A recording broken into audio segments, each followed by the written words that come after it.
followers. We are on day 4 of the core gathering, and today the tribe has decided to go into an ayahuasca ceremony together as a group of conscious beings who are doing work around Eros, and to see what the vine, the serpent, has to share with us. For those of you who don't know what ayahuasca is, it's a Amazonian plant medicine, connects us with a very ancient, feminine, earthly energy. It's not my first time taking ayahuasca. I've taken ayahuasca about 4 times before, and after the last time I took it, I told myself I would not take it again because it really is difficult on my system.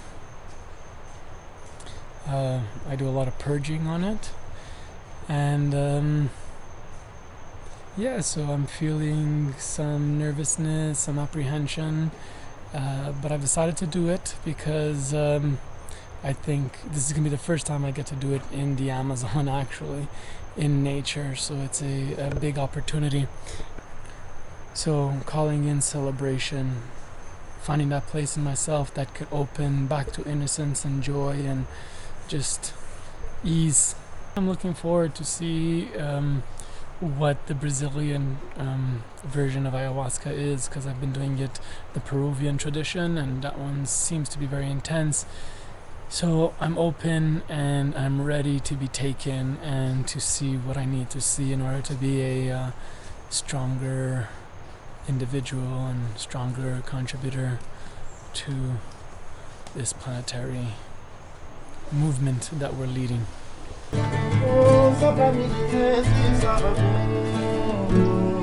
quem de tanto lembrar pra onde fugiu nas asas de blackbird. Lá se vai outro herói, sozinho e veloz.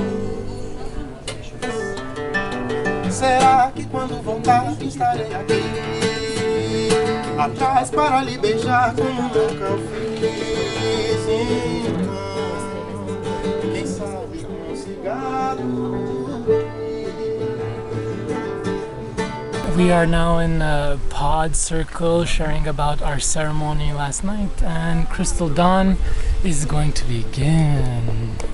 So the essence of what I got on my journey was be the love, be the flow of love, be the infinite abundant flow of love that arises from nothingness. Triambika. Oh. How was that for you?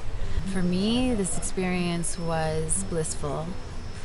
I was filled with gratitude, and every time I would come back to asking the medicine for guidance, it just kept bringing me back to gratitude. The infamous Lori Handlers. Wow, so this is my first ayahuasca journey. I've never done it before. I've been invited a million times, but I never liked the group of people that I was invited to be with. Sorry, everyone. But this is my tribe, and this is the medicine called me as much as the tribe called me to be here in Brazil. So this is Jenny Joy. The biggest thing that happened was the mother turned my honey that I normally give to other people and just showered me with it.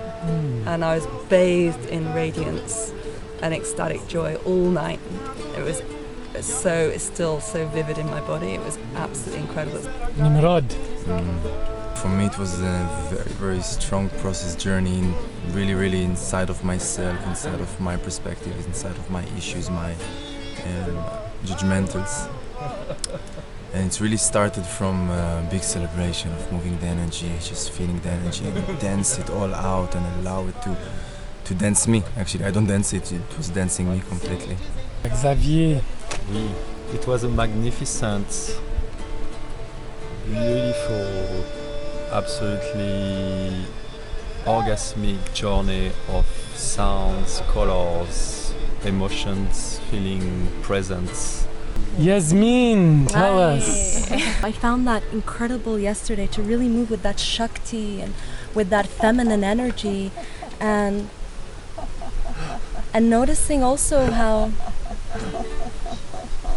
the importance of the movement and the rest and the chaos and the fire, and then also coming to a place of serenity and stillness, and how that is a dance in its own together too. So as it moved with fire and intensity and passion and love and opening and hips opening and Africa coming in, and then there was also that time to really go back and rest next to a tree or just feel the earth. So I love that dance of these two aspects of the feminine that were really moving yesterday. Budi. I had an amazing lesson last night. I think for 15 years I didn't do it. I didn't go to ecstasy, to the high place, because I have a fear when I'm going up, I'm like passing out and leaving my body. So I learned this time how to anchor myself in the ground and still go very high and hold both of them. Physically, I hadn't slept well for the 3 nights before the ceremony, so I found myself standing and almost falling asleep on my feet. Like I was yawning, and I would find myself standing there going like, oh. For me, it was a dream sequence, like I was in and out of sleep, whether I was standing or sitting or whatever. And then she had moments, and this was interesting, this piece about standing. When I first did it, I was like, I could just lie down and journey with this thing. I was like, no, I'm going to try the standing. So I was playing shamanically with this piece of developing my own shamanic ability for where were we going with this. And sometimes the dance was amazing, then sometimes she would call me and I'd need to go lie down and she'd give me a piece and I'd do some visioning, and it was like, well, she had to do some medicine work in my body. So at some points I'd be lying down, I'd have lots and lots of shaking, and that would then turn into ecstasy, and some of it was clearing and some of it was ecstasy. It was absolutely incredible. What I love about this medicine, that it's always bringing you to the place of, see everybody with love. Like, first of all, see yourself, myself, in love. And then I'm actually able to see everybody else with love and basically not judge anything, any kind of action, any kind of words, any kind of speaking. Just understand that this is the person, this is who he is, and I love him not just because what of him, but also although what he carry with him. The main message that came in for me was the importance of sisterhood. And it wasn't just between women together, but it was the sisterhood in men and women. And noticing how that's such a reservoir and place of deep nourishment and soul healing on so many levels. What I got was, over and over again, sitting down and resting was not the answer. Movement is life. So every time I sat down and said to myself, oh, I'm tired, the music, which was amazing, by the way, the music brought me up again, or people brought me up again, and I just kept moving and moving and moving. It was beautiful. The music adds a lot, and after the second dose is when I really got to be more into the dancing and the music, and the people, the space that they were holding was really very filled with love, so that was beautiful. It was really, really a process of, okay, I'm working with one of the most strongest energies in the world. I have to see that I'm not acting from my ego and from my Nimrod way, but really from my essence and from my pure love and from my pure heart. In the end, there is so much love without knowing the stories, where we're coming from, what we did, where are we and what are we, but just to see who are we, and it was beautiful to mellow into this field of unconditional love between all these people. Xavier was out here in this area, and as people were coming out and purging, whatever, he was like a pillar of love, a masculine love, but the heart of a feminine energy. And like he was corralling everybody back from the forest and pushing everybody also gently and lovingly back into the circle to be part of the energy. And he just holds such a beautiful, beautiful, beautiful energy that for me personally, it was epic to have this brother around and this divine soul. And finally, the cosmic piece, as there's all this earth and deep fire and energy coming from this earth, there's also an incredible energy coming from the cosmos. And it was a dance between aligning that earth and serpentine energy with that very aligned, straight, crystal clear energy that comes from the stars. So it was that merging of that. I take it with me now to life, to go back to ecstasy, go back to celebrate in the high places. Thank you. It is the morning after the day of ayahuasca, and I'm very excited to report that it was a beautiful, beautiful, beautiful journey. I think what makes all the difference on an ayahuasca journey is how you prepare in terms of diet, and being here and being on a completely vegetarian diet leading up to the journey was completely served, and fasting the day of the journey completely makes a difference. So when there was purging, it was literally just purging the ayahuasca or whatever water, and that's it. That was my experience. It was just like so much celebration. It was about like 5 singers, 3 musicians, the shaman, and 2 helpers. And what I noticed the most is like on Peruvian journeys, like you're sitting down in your own little nest in the darkness and just going through your process. Whereas here it was so much music and dance was at the heart of it. The Brazilian people, this Brazilian energy, you feel it. It's completely enthralling. I took a second cup, which I never take, and I wasn't going to. But there was a moment, so they offered a second cup, and did a lot of personal healing around certain stories and traumatic experience that happened in my life as of late. Yeah, another big difference, the biggest difference for me was the fact that this time when I went into ayahuasca, I was suggested to really let go and be part of the process, and not fight the process, and allow her to do what she has to do. So at one point I didn't even think I was going to get sick, and I got sick.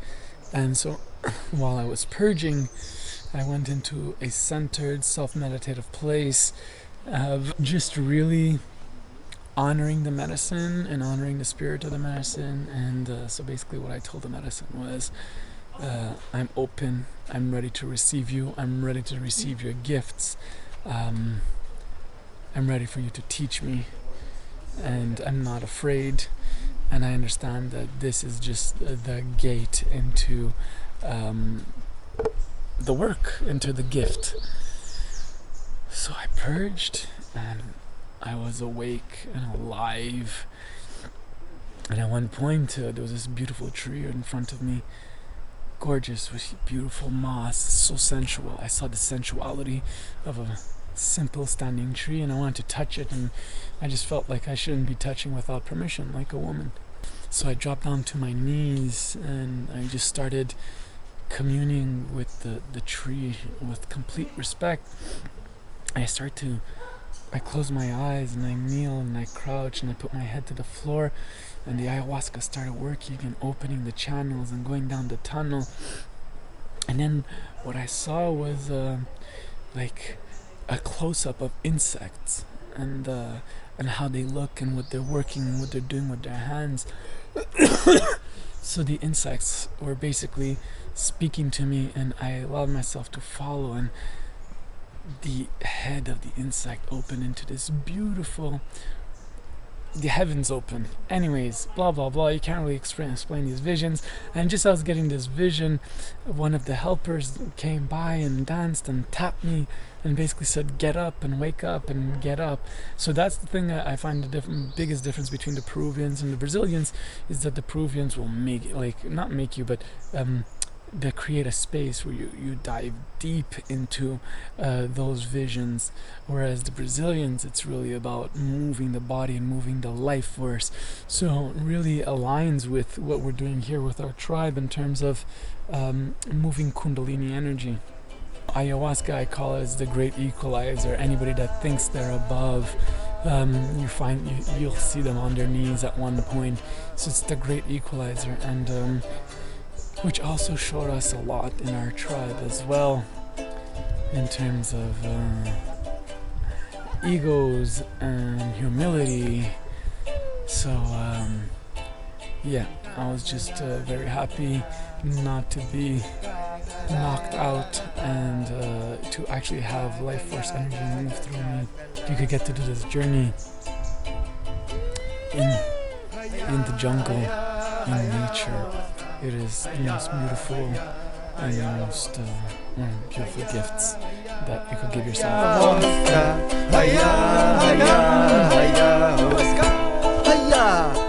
Una bolita de ayahuasca, mamita, Pachamama.